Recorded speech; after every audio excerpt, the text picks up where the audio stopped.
देखो ये चीजें ना हमें चाइना से लर्न करनी चाहिए। लेट्स सपोज आप कोई भी कंटेंट बना रहे हो, चाहे कोई भी बिजनेस कर रहे हो, we should associate together. Correct. 99% लोग यहाँ से वो प्रोडक्ट चूज करते हैं जो इंडिया में हो ही नहीं सकता। Oh my God, that's so...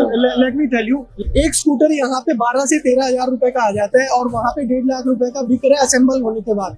ये सारा पैसा कंपनी जो कमा रही है, और जब तक अफोर्डेबल नहीं होगा तो एक मेरे ख्याल से हमारे देश को फायदा नहीं होगा। कि जो स्टार्ट करना चाहते हैं चाइना से कुछ ना कुछ, उसके लिए उनके लिए क्या?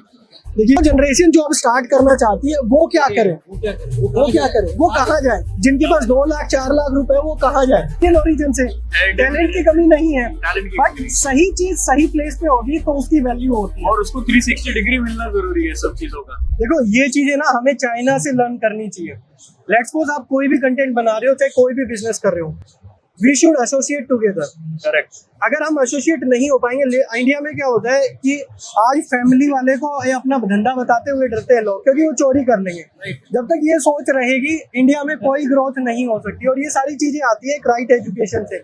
अगर चाइना इतना डेवलप हुआ है, उसका रीजन 1 या 2 बंदों के पास सारा पैसा नहीं है, वो डिवाइड होना चाहिए। क्योंकि वेल्थ एक बंदे के पास या 2 बंदों के पास तब आती है, उसकी मेन रीजन हम लोग हैं। हम लोग क्या करते हैं, उस चीज को एसोसिएट नहीं करते, डिवाइड नहीं करते। तो आई थिंक हम लोगों को ना ये चीजें इंस्पिरेशन जरूर चाइना से लेनी चाहिए कि जितना हो सके, चाहे कोई भी हो, है ना, आप अपना काम कर रहे हो, मैं अपना काम कर रहा हूँ, और कोई अपना काम कर रहे हैं। We should help to each other. Objective एक ही है, और ऑब्जेक्टिव सेल्फ ऑब्जेक्टिव से ज्यादा ऑलवेज नेशन ऑब्जेक्टिव जो रखेगा, कोई मतलब वही आगे करो। Absolutely है। What is one thing you have been traveling China में, काफी कंटेंट आपने शेयर किया है, lot of information, मतलब यहाँ से लेके काफी लोगों को हाफ नॉलेज एटलीस्ट तो आ जाती है कि मैं जाने से पहले क्या माइंडसेट से जाना चाहिए। सो इंडियन बिजनेस जो यहाँ पे आते हैं, लाखों से आते हैं, उसमें एवरीवन सक्सीड वो जरूरी नहीं है, फ्यू फेल फ्यू सक्सीड। तो उसके व्हाट इज योर ऑब्जर्वेशन कि क्यों फेलियर्स है, और क्या वो देखना चाहिए वो जो नहीं देख पा रहे हैं, और जो देख रहे हैं इसका कोई यूज नहीं है? तो what is your idea of? देखिए, मैं आपको ना एक राइट अप्रोच 100% एक करेक्ट आंसर दूंगा।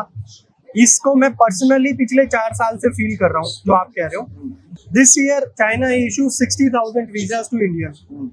99% 1% लोग जो है यहाँ से बिजनेस करते हैं, 99% लोग यहाँ से वो प्रोडक्ट चूज करते हैं जो इंडिया में हो ही नहीं सकता। Oh my God, let me tell you, let's suppose आपको ये माइक करना है, तो माइक के लिए आपको ना इसके अंदर बैटरी अवेलेबल है, तो आपको ऐसी फैक्ट्रीज बहुत सारी अवेलेबल होती है जो सीकेडी कर देती है, कंप्लीट नॉकडाउन फॉर्म कर देती है। तो उससे क्या होता है, इंडिया में असेंबल हो जाते हैं। इंडिया में इतने सारे असेंबलर बैठे हुए हैं, आपके कैमरा से लेके हर डिवाइस तक। इंडिया में बिकने वाले जो स्कूटर 1.5 लाख रुपए के ओला स्कूटर बेच रहा है, वो यहाँ से वूशी से सोर्स हो जाते हैं पूरे के पूरे सीकेडी फॉर्म में, और इंडिया जाके बिल्ड हो जाते हैं। एक स्कूटर यहाँ पे 12 से 13 हजार रुपए का आ जाता है, और वहाँ पे 1.5 लाख रुपए का बिक रहा है असेंबल होने के बाद। ये सारा पैसा कंपनी जो कमा रही है, और जब तक अफोर्डेबल नहीं होगा तो एक मेरे ख्याल से हमारे देश को फायदा नहीं होगा। और इसका रीजन ये है कि 2-3 लोग ही काम करते हैं इंडस्ट्री में। अब जरूरी है हजारों लोगों को काम करना, क्योंकि चाइना में अगर ऑटो इंडस्ट्री में बात करो 4000 कंपनियां मिल जाएंगी, अपने यहाँ पे 4 कंपनी है, कैसे काम चलेगा, है ना? वॉल्यूम गेम करना है। वॉल्यूम गेम सेकेंडरी है, अभी कुछ ना कुछ स्टार्ट करना है। चाइना वॉल्यूम गेम तब कर पा रहा है क्योंकि उसके पास पूरा वर्ल्ड है करने के लिए। हमारे पास अभी सिर्फ इंडिया है। हम एक्सपोर्ट नहीं कर सकते अभी की सिचुएशन में, इट विल टेक टाइम, है ना? Last question, one, what is your one takeaway or a message for 3 different peoples? One, established businesses जो वहाँ पे काफी बड़ा large scale businesses कर रहे हैं, but vertical scaling is a big problem. So what is for them? And another कि जो start करना चाहते हैं चाइना से कुछ ना कुछ, उसके लिए उनके लिए क्या? देखिए, इसके लिए ये आपका जो क्वेश्चन है ना, इट्स फॉर आवर नेशन, और I appreciate you ask this question. ये आज की टाइम की नीड है। देखिए, मेरे पास भी बहुत सारी अपॉर्चुनिटीज है, मैं कभी भी कितना भी स्केल कर सकता हूँ किसी भी डिवीजन के अंदर, but I associate with all of my country peoples because of you only. क्योंकि हम लोगों को आज के टाइम में क्या जरूरत है कि देखो, import is not a solution. आप इस प्रोडक्ट को, रेडी प्रोडक्ट को इम्पोर्ट करो, you give money to Chinese, you give money to government, you take money into your profit. Nation को उससे कोई बेनिफिट नहीं होगा। नेशन को बेनिफिट ये होगा जब आप इसको बिल्ड करना सीखोगे, जब इसकी सीकेडी करोगे, तो उसमें बहुत सारे तो एम्प्लॉयमेंट जनरेट होता है, एक सस्ता प्रोडक्ट सोर्स हो जाता है, देश का पैसा कम बाहर जाता है और हम बाहर उसको एक्सपोर्ट भी कर सकते हैं। बहुत सारे देश ऐसे हैं जो चाइना से इंपोर्ट को बैन कर रहे हैं और उनके पास कोई ऑप्शन नहीं है। इस वजह से अमेरिका भी दोबारा घुटनों पे आ गया।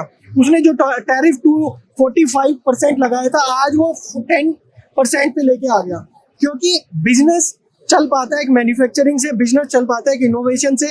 और मेरा एक जो हमारे देश में काम कर रही बड़ी इंडस्ट्रीज है, मेरा उनसे एक तो ये रिक्वेस्ट है, जो स्टार्टअप महाकुंभ जैसे इवेंट होते हैं हमारे देश में, उनसे एक इनोवेशन मिलना चाहिए हमारे पूरे देश को। उसमें ऐसा नहीं होना चाहिए कि गवर्नमेंट भी अपना एक फोटोशूट करा ले वहाँ पे और ग्राउंड लेवल पे कोई काम ना हो। सेकंड, जब मैं गवर्नमेंट ऑफिशियल से डायरेक्टली मिलता हूँ तो उनको प्रॉमिसिंग कुछ नहीं लगता। रिटायर्ड IAS IPS अधिकारी उस पोजीशंस पे बैठे होते हैं हमारे इंडिया के, चाहे जो भी डिवीजन है जो स्टार्टअप को सपोर्ट करते हैं। ग्राउंड लेवल पे क्या हो रहा है ये चीज मैटर करती है, क्योंकि देखो मेरे लिए कोई प्रॉब्लम नहीं है, शायद आपके लिए भी कोई प्रॉब्लम नहीं होगी। वो जनरेशन जो अब स्टार्ट करना चाहती है वो क्या करे, वो कहाँ जाए? जिनके पास 2 लाख 4 लाख रुपए, वो कहाँ जाए? तो उनको सपोर्ट तभी मिल पाएगा जब बड़े लोग आगे आएंगे और वो ग्राउंड लेवल पे काम करेंगे, अपने ईगो को साइड में रख के।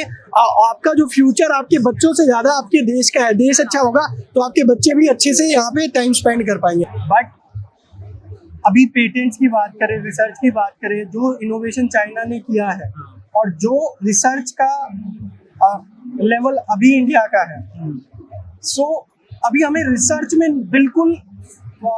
हम रिसर्च में फोकस करने के लिए हमें कम से कम 20 साल अपने मैन्युफैक्चरिंग को स्ट्रॉन्ग करना पड़ेगा। देखो झूठी बातों में कुछ नहीं रखा। One thing let me tell you, India से बाहर जाता है एक बंदा। मैं अभी एक स्टार्टअप फेयर में था, मेरी वो वीडियो भी आप देखिएगा। उसमें ना एक इंडियन लड़का है, उसने बहुत अच्छी रिसर्च कर रखी है AI के अंदर, रोबोटिक्स के अंदर। है इंडियन ओरिजिन से, टैलेंट की कमी नहीं है, बट सही चीज सही प्लेस पे होगी तो उसकी वैल्यू होती है। और उसको 360 डिग्री मिलना जरूरी है सब चीजों का। 360 डिग्री मिलना जरूरी है, गवर्नमेंट सपोर्ट मिलना जरूरी है, आपको मोटिवेशन मिलना जरूरी है, इनोवेशन मिलना जरूरी है, सोसाइटी मिलना जरूरी है, कंपटीशन मिलना जरूरी है। अदरवाइज आपकी जो नॉलेज है वो मतलब जीरो हो जाएगी। तो आई गेस जो सबसे पहला हमारा क्राइटेरिया होना चाहिए इस तरीके की चीजों में, तो पहला क्राइटेरिया होना चाहिए कि हम अपने देश में असेंबली यूनिट्स को क्रिएट करें, असेंबल करें। We should inspire from China.